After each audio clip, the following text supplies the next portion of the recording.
बिस्मिल्लाहिर्रहमानिर्रहीम। शुरू अल्लाह के नाम से जो बड़ा मेहरबान नहायत रहम करने वाला है। अस्सलाम वालेकुम, वेलकम टू माय किचन। आज आपसे शेयर करूंगी मटर आलू पुलाव की बहुत ही लजीज और खुशबूदार सी रेसिपी। इसका एक एक दाना जो है ना वो खिला खिला बनकर तैयार होगा और खाने में तो इसका कोई जवाब ही नहीं है। बहुत ही सादा और सिंपल तरीके से ये पुलाव बनकर तैयार होगा, लेकिन यकीन जानिए बहुत ही टेस्टी होगा। और साथ ही इस पुलाव के साथ सर्व की जाने वाली टमाटर की चटनी की भी रेसिपी मैं आज शेयर करने वाली हूँ, जिससे इस पुलाव का टेस्ट जो है ना वो और भी बढ़ जाएगा। बहुत ही मज़ेदार सा ये पुलाव बनकर तैयार होता है, तो एक बार आप इस रेसिपी को ज़रूर ट्राई कीजिएगा। तो चलिए फिर वक़्त ज़ाये किए बगैर इस मज़ेदार खिले-खिले से मटर आलू वाले पुलाव को बनाना शुरू करते हैं। तो बहुत ही खुशबूदार और लज़ीज़ आलू मटर पुलाव बनाने के लिए सबसे पहले मैंने यहाँ पर एक पतीली ले ली है और इसके अंदर मैं ऐड करूँगी 1 कप ऑयल। आप चाहें तो घी का भी इस्तेमाल कर सकते हैं। इसके साथ ही यहाँ पर मैंने 4 दरमियाने साइज़ के आलू लिए थे, जिनको मैंने छोटे टुकड़ों में काट कर इसमें ऐड कर दिया। अब आलूओं को हमने फ्राई करना है तब तक जब तक इसमें लाइट गोल्डन कलर नहीं आ जाता। तो देखिए आलूओं में लाइट गोल्डन कलर आ गया। बस अब इनको एक प्लेट में निकाल के मैं एक तरफ रख देती हूँ और उसी ऑयल में मैं कुछ खड़े मसाले ऐड करूँगी, जिसमें आधा खाने का चम्मच मैंने साबुत ज़ीरा ले लिया है, एक मैंने बादियान का फूल लिया है, 5 से 6 अदद मैंने काली मिर्चों के दाने लिए हैं, 4-5 लौंग ले लिए, 2 दालचीनी के टुकड़े लिए और 1 बड़ी इलायची ले ली है। तो ये सारे खड़े मसाले इसी ऑयल में मैंने शामिल कर दिए और 2 तेज़पात के पत्ते भी ऐड कर दूँगी। उसके बाद हल्का-हल्का सा हमने इनको फ्राई करना है, ताकि इनकी जो खुशबू है ना वो ऑयल में आ जाए। बस हल्का सा फ्राई करने के बाद इसके अंदर हम प्याज़ ऐड करेंगे। तो यहाँ पर एक बड़े साइज़ का प्याज़ था, जिसको बारीक काट के मैंने इसके अंदर ऐड कर दिया। प्याज़ को हमने फ्राई करना है तब तक जब तक ये हल्के सा इसका कलर चेंज नहीं हो जाता। हमने प्याज़ को ना डार्क ब्राउन नहीं करना, बस हल्का-हल्का सा इसको फ्राई करेंगे कि इसमें बस गुलाबी सा रंग आ जाए। तो लगातार चम्मच चलाते हुए मैंने इसको फ्राई किया और ये देखिए बिल्कुल लाइट सा इसमें कलर आ चुका है। बस अब इस टाइम पे आकर इसके अंदर लहसुन अदरक का पेस्ट मैंने शामिल किया, तकरीबन 1.5 खाने का चम्मच। उसके बाद लहसुन अदरक को भी हम कुछ देर के लिए फ्राई करेंगे, ताकि इसका कच्चापन जो है वो खत्म हो जाए। तो लहसुन अदरक को कुछ देर फ्राई करने के बाद इसके अंदर हम मटर ऐड करेंगे। तो यहाँ पर 1 कप भर कर मैंने मटर का इस्तेमाल किया है। मटर की क्वांटिटी को आप अपने हिसाब से कम ज़्यादा भी कर सकते हैं। अगर ज़्यादा पसंद है तो आप ज़्यादा ऐड कर लें, वरना कम भी कर सकते हैं। तो यहाँ पर मैंने जो है ना 8 से 10 अदद हरी मिर्चें ली थी और 5 से 6 अदद काली मिर्चें ली थी साबित। इनका मैंने पेस्ट बनाकर ना इसमें शामिल कर दिया। यहाँ पर मैं लाल मिर्चों का यूज़ नहीं करूँगी, सिर्फ़ हरी मिर्च और काली मिर्च से पुलाव को स्पाइसी बनाऊँगी। तो यहाँ पर देखिए आधा कप मैंने ले लिया था दही, इसको अच्छी तरह से फेंट कर हम इसके अंदर ऐड कर देंगे। दही ऐड करने के बाद इसको भी हम मिक्स करते हैं और इसको भी कुछ देर के लिए हम पका लेंगे। बस 1 मिनट के लिए मैंने दही को भी पका लिया था। तो बस अब मटर को गलाने के लिए इसके अंदर हम हाफ कप पानी ऐड कर देंगे। पानी ऐड करने के बाद इसको हम थोड़ा-सा मिक्स करते हैं, उसके बाद इसके अंदर मैं ऐड कर दूँगी नमक। अच्छा, यहाँ पर मैंने ना सिर्फ़ मटर के हिसाब से नमक डाला है, चावलों के हिसाब से हम बाद में ऐड करेंगे। तो यहाँ पर देखिए अच्छे से मिक्स करने के बाद इसको हम कवर करते हैं और 3 से 4 मिनट के लिए इसको लो फ्लेम में पका लेते हैं। तो यहाँ पर देखिए 3 से 4 मिनट हो गए थे मटर को पकते हुए। तो ये देखिए अच्छे से पक चुके हैं हमारे मटर। तो बस अब इस टाइम पे आकर इसके अंदर हम टमाटर ऐड कर देते हैं। मैंने यहाँ पर 2 दरमियाने साइज़ के टमाटर लिए थे, वो इसके अंदर डाल दिए हैं। साथ ही इसके अंदर मैंने 1 खाने का चम्मच ले लिया था भुना हुआ कुटा हुआ सूखा धनिया और आधा खाने का चम्मच लिया मैंने भुनी हुई कुटी हुई सौंफ। अब बस इन सारी चीज़ों को हम अच्छी तरह से मिक्स करेंगे। तो यहाँ पर देखिए 1 मिनट के लिए मैंने सारी चीज़ों को अच्छी तरह से पका लिया। अब इसके अंदर हम ऐड करेंगे आलू, जो हमने फ्राई करके रखे थे ना, ये सारे डाल देते हैं। आलूओं को भी मसाले के साथ अच्छी तरह से मिक्स करेंगे। उसके बाद हम इसको कवर करेंगे और लो फ्लेम में तकरीबन 2 से 3 मिनट के लिए ना पकने के लिए छोड़ देंगे। दूसरी तरफ हम इसके साथ सर्व की जाने वाली एक ज़बरदस्त सी चटनी तैयार करेंगे। तो यहाँ पर देखिए 3 दरमियाने साइज़ के मैंने टमाटर ले लिए थे। आप अगर ज़्यादा क्वांटिटी में बनाना चाहते हैं ना, तो ग्रेजुअली इसी तरह से इसको बढ़ा दीजिएगा हर चीज़ को। और साथ ही इसके अंदर मैंने थोड़ा-सा पानी ऐड किया है, इसको कवर करके ना 2 से 3 मिनट के लिए पका लेंगे, ताकि टमाटर हमारे अच्छी तरह से सॉफ्ट हो जाएँ। तो यहाँ पर देखिए टमाटर जो हैं बहुत अच्छी तरह से सॉफ्ट हो गए हैं, ये देखिए। तो मैं आपको चेक भी करवा देती हूँ, ये देखिए कितनी अच्छी तरह से ये सॉफ्ट हो गए हैं।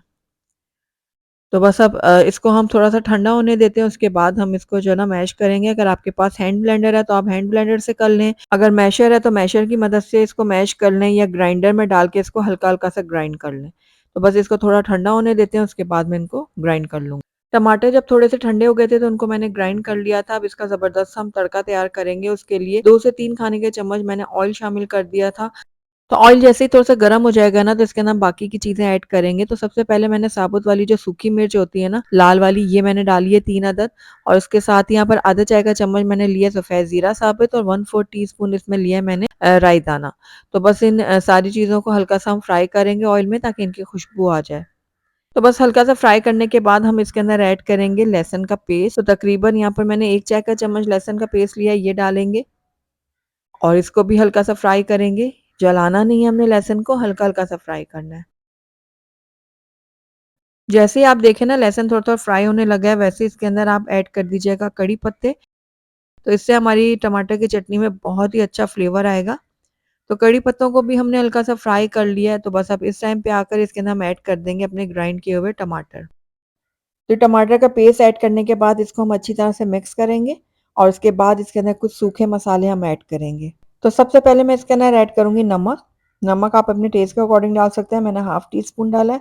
हाफ टी स्पून ही मैं इसके अंदर लाल मिर्चों का पाउडर ऐड कर रही हूँ। 1/4 टीस्पून इसके अंदर हल्दी पाउडर डालूँगी और सारी चीज़ों को मिक्स करूँगी। उसके बाद इतना पकाऊँगी कि टमाटर का जो पानी है ना वो ड्राई हो जाए। तो यहाँ पर देखिए टमाटर का जो पानी है ना वो अच्छे से ड्राई हो गया और इसका जो ऑयल है वो भी सेपरेट हो गया। तो यहाँ पर देखिए हमारी ज़बरदस्त सी जो चटनी है ना बिल्कुल रेडी हो गई है। ये देखिए। तो इस चटनी को आप मटर पुलाव के साथ सर्व करें, गोश्त के पुलाव के साथ, चिकन के पुलाव के साथ या आलू की तहारी के साथ, सबके साथ ये बहुत ही मज़ेदार लगती है चटनी। तो आप इसको ठंडा होने देंगे, उसके बाद मैं इसको निकाल लूँगी एक बाउल में। दूसरी तरफ हम पुलाव के मसाले की तरफ चलते हैं, तो यहाँ पर हमने जितनी भी चीज़ें इसमें ऐड की थी, आलू, टमाटर और मटर वगैरह, वो सारी की सारी अच्छी तरह से गल चुकी हैं। तो बस इसको 1-2 दफ़ा हम चम्मच चला लेते हैं। उसके बाद हम इसके अंदर पानी ऐड करेंगे, तो यहाँ पर मैं चूँकि 2 ग्लास चावलों का इस्तेमाल कर रही हूँ, तो इसके अंदर मैं 3 ग्लास पानी ऐड कर दूँगी। तो ये देखिए 3 ग्लास पानी मैंने ऐड कर दिया, अब इसको मैं थोड़ा-सा मिक्स करती हूँ। मिक्स करने के बाद इसके अंदर हम नमक ऐड करेंगे, तो यहाँ पर हम चावलों के हिसाब का नमक डालेंगे। पहले हमने जो नमक डाला था, वो मटर के हिसाब का डाला था।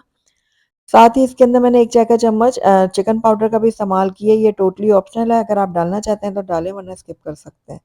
बस अब थोड़ा-सा इसको मिक्स करेंगे और दोबारा से इसको कवर करते हैं और पानी में अच्छी तरह से बॉयल आने देते हैं। तो यहाँ पर देखिए पानी में अच्छे से बॉयल आ चुके हैं, बस अब इस टाइम पे आकर इसके अंदर हम चावल ऐड करेंगे। तो मैंने यहाँ पर 2 ग्लास बासमती चावल जो है ना वो अच्छी तरह से धोकर और भिगो के रख दिए थे।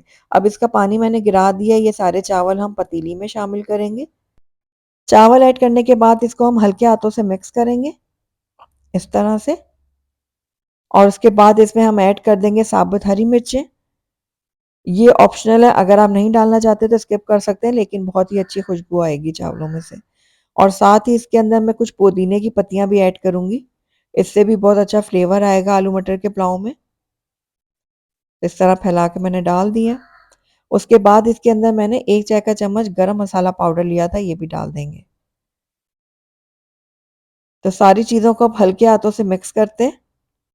हल्का-हल्का मिक्स करने के बाद इसको हम दोबारा से कवर करेंगे और तब तक इसको मीडियम हाई फ्लेम में पकाएँगे जब तक इसका जो पानी है ना वो थोड़ा-सा ड्राई नहीं हो जाता।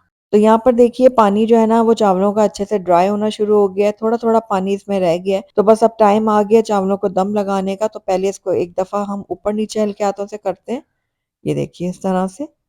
तो चावल जो है ना हमारे दम पे लगने के लिए बिल्कुल रेडी हो गए हैं। तो चलिए फिर चावलों को दम पे लगाते हैं, लेकिन उससे पहले हम इसके अंदर 1 से 2 खाने के चम्मच ऐड करेंगे देसी घी या फिर नॉर्मल जो घी होता है वो डालेंगे। इससे बहुत ही अच्छा फ्लेवर आएगा हमारे चावलों में।